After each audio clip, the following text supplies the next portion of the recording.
Welcome to the most extraordinary and unforgettable experience available on this planet. Tens of thousands of visitors a month, hundreds of millions of dollars a year. The mountain's waking up.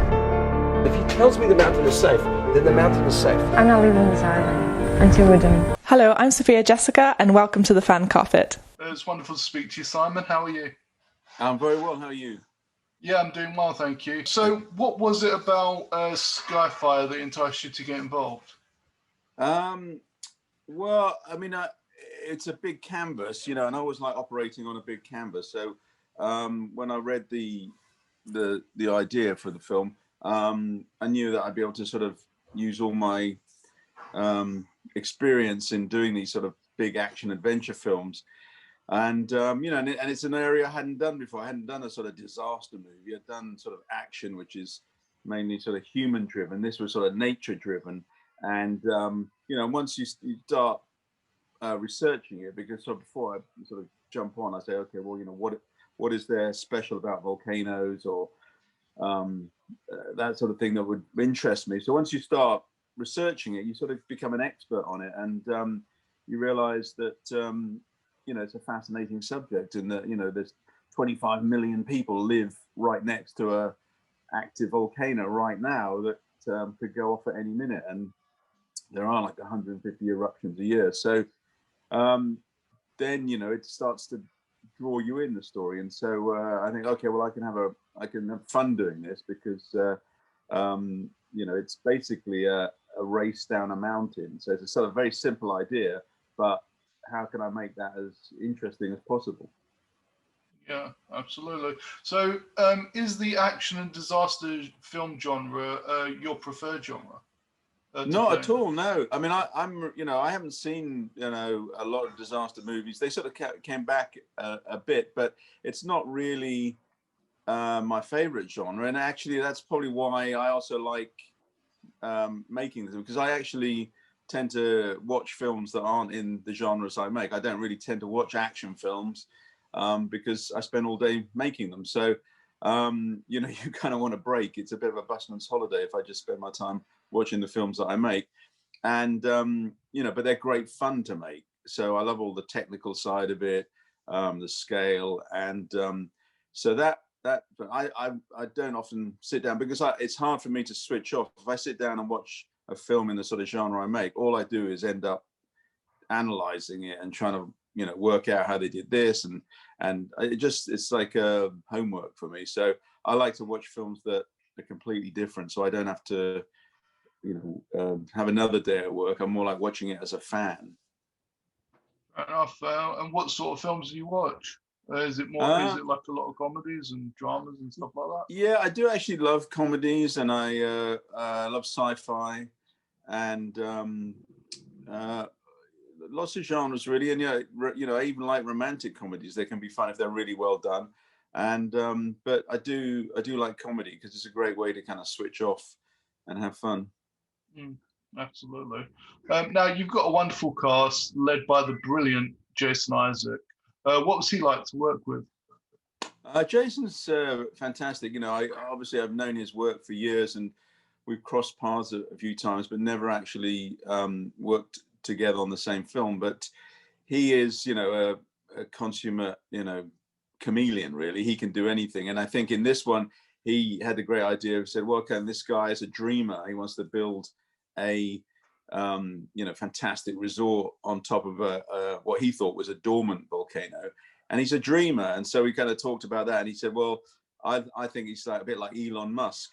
And so he sort of developed the character around Elon Musk, and he's not the bad guy in the film. He's just a guy who has very big dreams, and on this occasion, they didn't work out so well. But that's what I think Jason does, is he tries to find a real person to base the character on.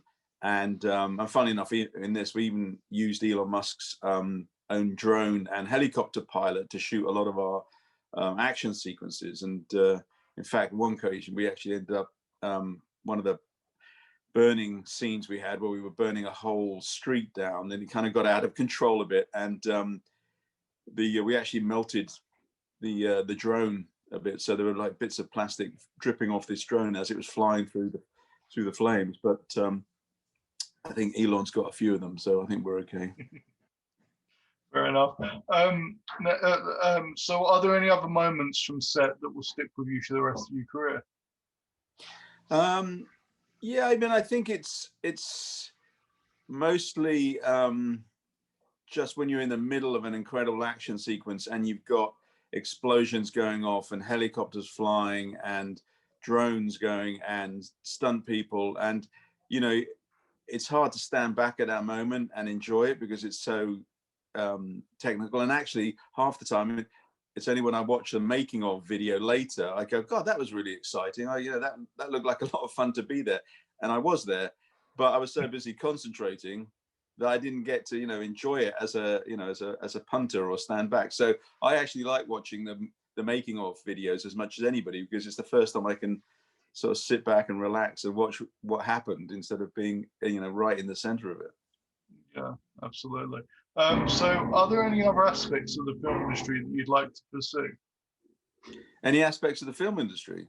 Yeah, you're a writer and director. Do you want to go try producing? Do you want to be? Yeah, I mean, I do produce a bit. I mean, I must admit, in the past, I found it a bit frustrating producing because I'm very hands-on, and it's very hard for me to sit at the back of the set and watch somebody else directing, because I just sort of want to get in there and do it myself. So, but there's lots of stories I want to tell that I will never have time to do, or maybe not really exactly what I want to do, but I think they should be made. So I definitely want to produce more in the future, as well as direct, because I want to be around as many storytelling situations as possible, and I just simply can't direct them all.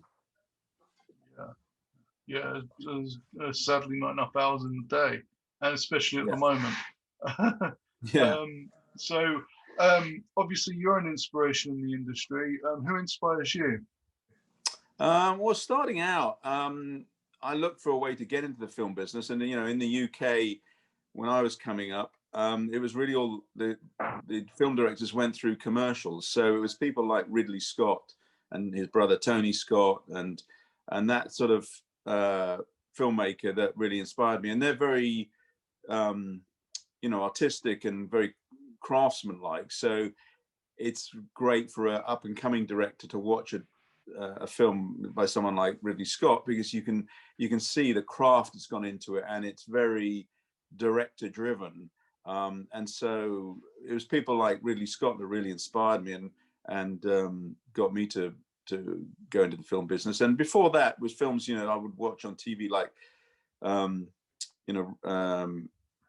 Lawrence of Arabia and David Lean films like that, or Dr. Zhivago. There were big scale epic dramas, and those are older type of films that would inspire me.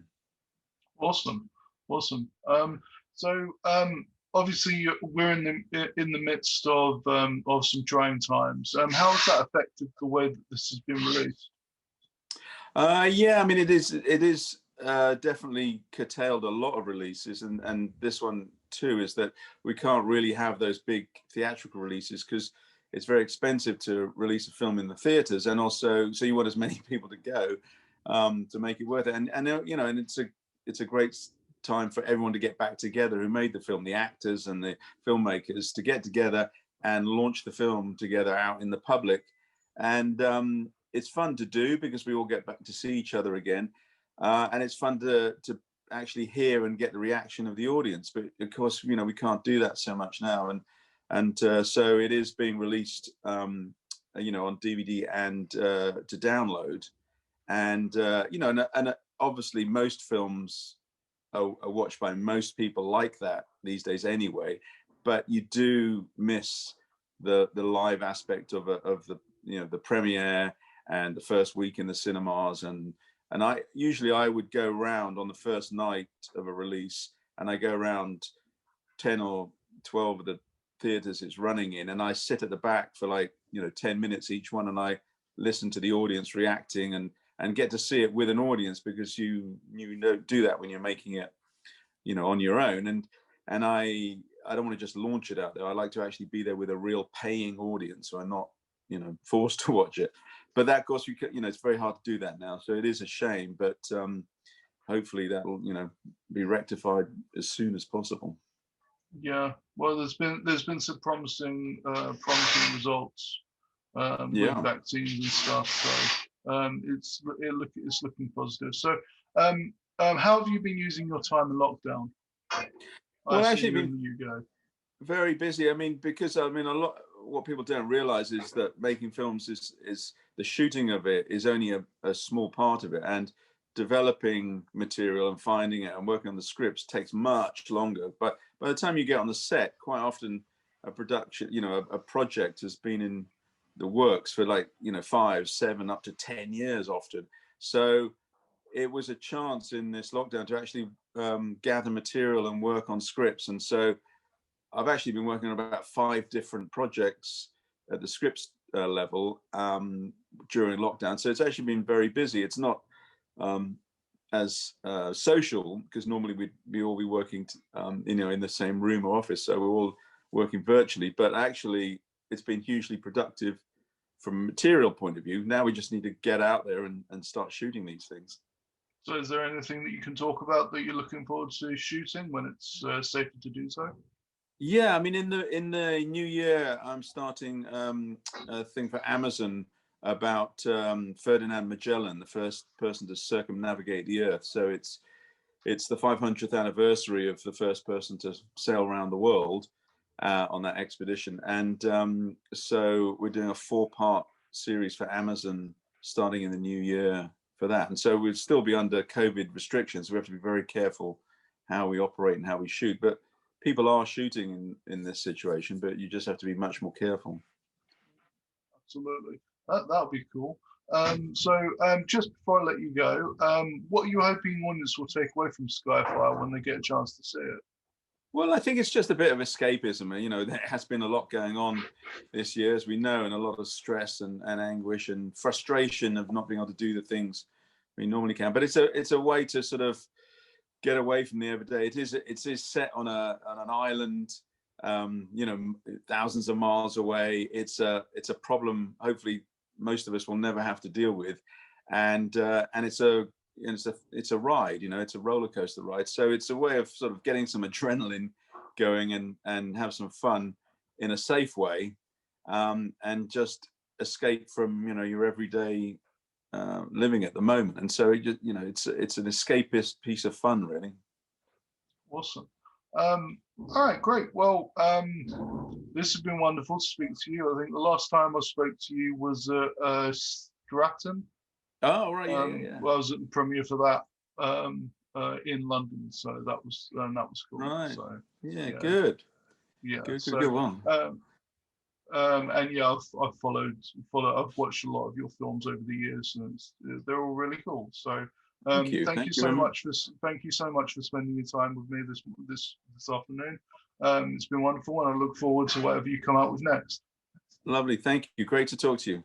Thank you for watching The Fan Carpet. Please follow us on Facebook, Twitter and Instagram for more content next time.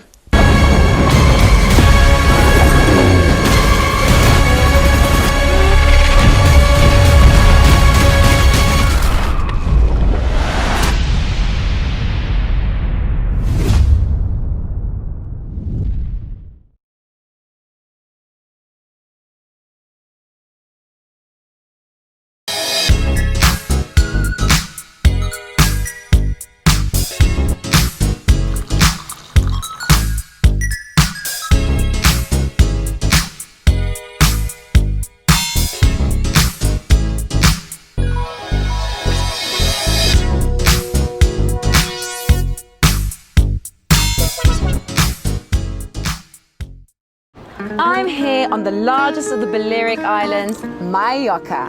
With the turquoise waters of the Mediterranean Sea, beautiful mountainous landscape, the thriving city of Palma, quaint little market towns, a growing number of luxury hotels, it's no surprise that the likes of Audrey Hepburn and Elizabeth Taylor like to holiday here. So come and join me as I take you round Mallorca.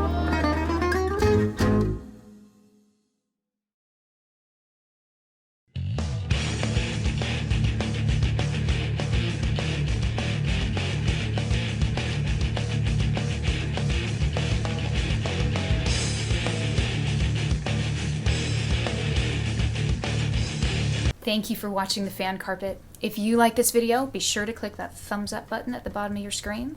And also be sure to subscribe to the Fan Carpet YouTube channels. They're absolutely free and so much fun too.